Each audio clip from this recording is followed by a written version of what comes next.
Hello viewers, welcome back to my channel.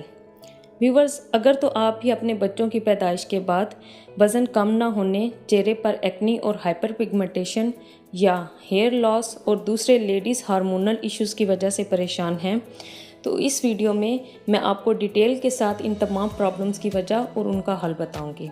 Video को and तक ज़रूर देखिएगा ताकि आपको सबसे पहले अपने प्रॉब्लम की वजह और फिर आप उसका हल क्या कर सकते हैं ये अच्छी तरह समझ पाएँ। So stay tuned. इस मसले के हल के लिए आपको सिर्फ 3 चीज़ों की ज़रूरत होगी और वो चीज़ें भी ऐसी हैं जो कि हमेशा हमारे घरों के किचन में मौजूद होती हैं। लेकिन रुक जाएं, पहले मैं आपको ये बताऊंगी कि ये मसले आपके साथ हुए क्यों हैं। अगर आप मसले को अच्छी तरह समझ जाएंगे तो उसका इलाज करना भी आपके लिए बहुत आसान हो जाएगा। अब अगर आपकी स्किन यंग एज में बिल्कुल ठीक थी, लेकिन बच्चे होने के बाद क्या हुआ, सबसे पहले तो वेट गेन किया, आहिस्ता आहिस्ता स्किन के ऊपर एक्नी आई, साथ ही छाइयाँ फ्रैकल स्टार्ट हो गए और फिर क्या था, सर के बाल भी कम हो गए। अब हम लोग क्या करते हैं कि फ़ौरन से महंगी क्रीमें बाज़ार से लाकर उनका इस्तेमाल शुरू कर देते हैं। अब उन क्रीम्स में जो केमिकल्स और मेडिसिन शामिल होती हैं वो कुछ दिनों तक तो अपना असर दिखाती हैं, लेकिन थोड़े ही अरसे के बाद वो बेअसर हो जाती हैं। अब जो लोग अफोर्ड कर सकते हैं वो अच्छे से अच्छे डर्माटोलॉजिस्ट के पास चले जाते हैं और उसके कारोबार को अच्छी तरह चमका देते हैं। थक हार कर जब स्किन का बेड़ा गर्क कर लेते हैं तो फिर नेचुरल रेमेडीज़ की तरफ आ जाते हैं। असल में मसला ये है कि आजकल के दौर में हमने ऐसे स्केड्यूल अपना लिए हैं कि बस ज़िंदगी अनरेस्ट और टेंशन भरी ही हो गई है। टी, पैरासीटामोल और मल्टीविटामिन्स की खूबसूरत एड्स देख देख कर उनको ही अपनी ज़िंदगी का साथी मान लेते हैं। रात को नींद ना पूरी की, सारी रात को इंटरनेट सर्फ किया और दिन को टी पी ली। जब नींद आए टी पी ली और जब जिस्म में दर्द हुआ या सर में दर्द हुआ तो पैरासीटामोल खा ली। पेन किलर्स ले लेकर क्या होता है कि जिस्म हमारा डिफिशियंसी डिजीज़ हो जाती हैं और फिर जब जिस्म को थकावट और ज़हन की परेशानी घेर लेती है, बस फिर क्या, जब तक होश आता है उस टाइम तक तो काफ़ी देर हो चुकी होती है। अब जब हम लेडीज़ की प्रेगनेंसी स्टार्ट होती है तो पहले ही दिन डॉक्टर्स हमें मेडिसिन पे लगा देती हैं, मल्टीविटामिन्स और पेन किलर्स, और साथ में पूरे 9 महीने इंजेक्शन भी। एंड क्या हुआ, एंड जाके सी सेक्शन में होता है। जेंट्स के पूरे दिन की टफ रूटीन के साथ उनका भी टी और साथ में स्मोकिंग और कंप्यूटर के आगे सारा दिन बैठना। और रात को क्या हुआ, जब सर में दर्द हुई तो पेन किलर खा के सो गए। अब मुझे लगता है कि आपको मेरी बात तो समझ में आ गई है कि असल में ये सारी जो मसले और बीमारियां हैं ये सब हमारे गलत खुराक की वजह से हैं और हमारे मैदे की गर्मी और तेज़ाबियत की वजह से है। जिस्म को बाती हो जाती है तो उसके बाद ये सारी चीज़ें हमारे चेहरे, बाल और मोटापे की शक्ल में बाहर नज़र आनी शुरू हो जाती हैं। अब काइंडली इस मसले को हल करने के लिए कोई मेडिसिन मत यूज़ कर दीजिएगा कि समझ आ गई मैदे का मसला है तो मैदे के डॉक्टर के पास चलो जी, मैदे की दवाइयाँ शुरू कर दो, वो भी बहुत डेंजरस होती हैं। इस मसले के हल के लिए नेचुरल चीज़ों को यूज़ करें और प्लीज़ अपनी इतनी मेहनत की कमाई को इस तरह डॉक्टरों और हॉस्पिटल की नज़र मत किया कीजिए। अब आपने सिर्फ नोटिस करना है कि ये प्रॉब्लम किस टाइम ज़्यादा होती है। अगर सुबह उठते ही जब सबसे पहले आप मिरर देखते हैं तो आपकी चीख के ऊपर ऑयल है और वहाँ से ओपन पोर्स जो है वो बहुत ज़्यादा हुए में है और आपके गले में एक अजीब सी पेन है और जो कि दिन गुजरने के साथ साथ ठीक हो जाती है, लेकिन जब अगले दिन आप फिर जागते हैं तो फिर गले में पेन होती है, तो आप समझ जाएं कि आपको बहुत ही सख्त बादी और मैदे की गर्मी हुई हुई है।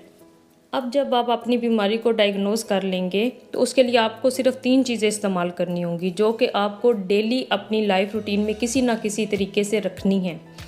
उसमें सबसे पहले है पिसी हुई सूंठ जो कि ड्राई जिंजर है, अजवाइन और इसबगोल। सूंठ और अजवाइन को आपने पाउडर बना लेना है। अगर आप सूंठ को प्रॉपरली पाउडर की तरह नहीं पीस सकते तो कोई बात नहीं, आप उसको मोटा मोटा बस जितना उसको पीस सकते हैं उतना ही बहुत है। आपने इनको पीस के अलग अलग बॉटल्स में रखना है क्योंकि आपने इनकी सेम क्वांटिटी यूज़ नहीं करनी है। आप देख सकते हैं वीडियो में कि मैंने जिस तरह एक बॉल लिया है और उसके अंदर मैंने सबसे पहले 2 स्पून्स जो हैं, मीडियम स्पून है ये, अब मैंने पिसी हुई अजवाइन डाली है जो कि बहुत बिल्कुल पाउडर नहीं है, ऐसे बिल्कुल मीडियम उसको मैंने ग्राइंड किया है। 2 स्पून्स वो डाल के उसके अंदर जो मैं 1 स्पून है वो मैं पिसी हुई सूंठ डाल रही हूँ जो कि ड्राई अदरक जो है, जिंजर पाउडर का मैंने ऐड किया है। अच्छी तरह मिक्स करके उसमें मैं 2 ग्लासेस ऑफ वाटर डालूंगी।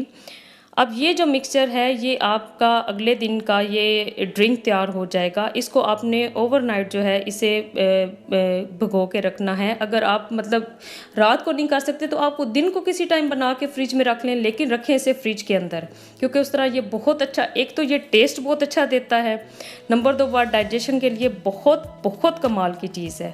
इस्तेमाल इस टाइम पे करना है कि आपने अपने दिन के जो भी मेन 4 मील लेने हैं उनसे पहले आपने इसका हाफ़ ग्लास, क्योंकि ये 2 ग्लासेस हैं तो वो आप हाफ़ ग्लास में इसे डिवाइड करेंगे, ये तो 4 बनेंगे। हाफ़ ग्लास लेके उसको फिर प्लेन वाटर के साथ फुल करना है, और वो फुल ग्लास जो है वो आपने खाने से मेन मील से आधा घंटा पहले लेना है, और उसके बाद आप अपना मील खा लें जो भी आपने खाना है। इस ड्रिंक के साथ साथ आपको इसबगोल भी अपनी डाइट में ऐड करना है।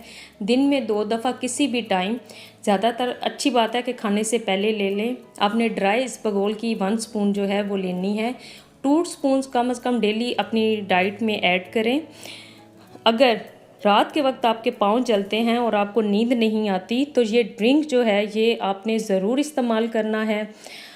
इन दोनों चीज़ों से, इसबगोल और अजवाइन और सूंठ के ड्रिंक से आपका डाइजेशन से रिलेटेड जो भी मसाइल हैं वो सब ख़त्म हो जाएंगे, क्योंकि ये चीज़ें इतनी अच्छी हेल्दी हैं। इनसे मैदे के तमाम मसले, डायरिया, एसिडिटी, कॉन्स्टिपेशन, ये तमाम मसाइल जो हैं वो इन चीज़ों से ख़त्म हो जाते हैं। ये चीज़ें आपके डाइजेस्टिव सिस्टम को बहुत स्ट्रॉन्ग करती हैं। अब जब सिस्टम स्ट्रॉन्ग हो जाएगा तो उसके बाद आप जो भी चीज़ें खाएंगे, फ्रेंड्स, आप जो भी चीज़ खाएंगे, जिस तरह के आप स्मूदीज़ पीते हैं, आप हेल्दी चीज़ें खा रहे हैं, लेकिन अगर आपका स्टमक ठीक नहीं है और वो ठीक तरह काम नहीं कर रहा तो वो चीज़ें आपकी बॉडी में एब्जॉर्ब नहीं हो रही। जब आपका डाइजेस्टिव सिस्टम स्ट्रॉन्ग होगा, दोबारा से ठीक तरह काम करेगा, जो कि मेडिसिन्स और इंजेक्शन लगवा कर ख़राब हो चुका है वो ठीक हो जाएगा सारा सिस्टम, तो वो चीज़ आपकी स्किन के ऊपर नज़र आएगी। ग्रेजुअली आप अपना वेट लूज़ करेंगे, ग्रेजुअली आपकी स्किन के ऊपर ग्लो आएगा, ब्राइटनेस आएगी। ये जो आप वाइटनिंग के पीछे भागते हैं और मेरी जो छाइयाँ आ गई, फ्रैकल्स बन गए, ये तमाम मसाइल आहिस्ता आहिस्ता खुद ही ठीक हो जाएंगे। फ्राइड चीज़ें बिल्कुल छोड़ दें या बहुत कम कर दें, या जिस दिन खाएं उस दिन इसबगोल, दूध या इन चीज़ों का इस्तेमाल ज़्यादा करें। पानी बहुत ज़्यादा पिया करें, वॉक किया करें, ये सारी चीज़ें मिल के वर्क करती हैं। अब ऐसा नहीं है कि आप एक हफ़्ता के लिए ये चीज़ 1 वीक के लिए आप यूज़ करते हैं और फिर कहते हैं कि जी मुझे इस रेमेडी का कोई फ़र्क नहीं पड़ा। सिर्फ एक रेमेडी ने काम नहीं करना होता है। अब अगर मैं आपको ये चीज़ें ठीक करने के लिए ये रेमेडी बता रही हूँ, अब आप साथ फ्राइड चीज़ें इस्तेमाल करें, या मीठा बहुत ज़्यादा खाएँ, या आप वॉक नहीं करते और सारा दिन बैठे रहते हैं, तो फिर इस रेमेडी का कोई फ़ायदा नहीं होगा। उसके लिए ये सारी चीज़ें मिल के काम करेंगी। ये आपके डाइजेस्टिव सिस्टम को स्ट्रॉन्ग करेगा कि आप इवन के एक एप्पल भी खाएंगे तो वो भी आपकी बॉडी में अच्छी तरह एब्जॉर्ब होगा, जो कि नज़र आएगा। अगर आपके पास भी आपकी हेल्थ से रिलेटेड कोई क्वेश्चन है तो कमेंट बॉक्स में ज़रूर लिखिएगा, मैं उसका आंसर ज़रूर दूंगी। और अगर आप चाहते हैं कि मैं आपके लिए फ्यूचर में भी इसी तरह की यूज़फुल वीडियोस बनाती रहूं तो काइंडली मेरे चैनल को सब्सक्राइब कीजिएगा, लाइक कीजिएगा और अपने प्यारों के साथ ये वीडियो ज़रूर शेयर कीजिएगा। इसी तरह की health, fashion and skin related videos देखने के लिए subscribe to my channel and hit the like button. Have a nice day.